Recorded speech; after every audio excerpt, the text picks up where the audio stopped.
crucial is the question of the question, the main question, and if there's a second question. The UK government's implacably opposed to a second question on devo max having lots more power within the union. The SNP is holding that option open. And just explain that to us. You'd open your ballot paper. The top question would be a very clear question, although the wording of that is still debated about whether there should be independence or not. The argument is over whether there then should be a separate question, which could be what?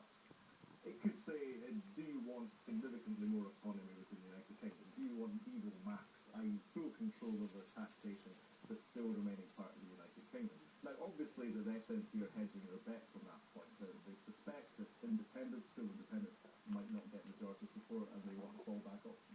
So today, David Cameron in Edinburgh, making a speech, gets to set out his case formally, I suppose, to the people of Scotland, and then also meets Alex Salmond. But when their positions are so clear, what common ground is it?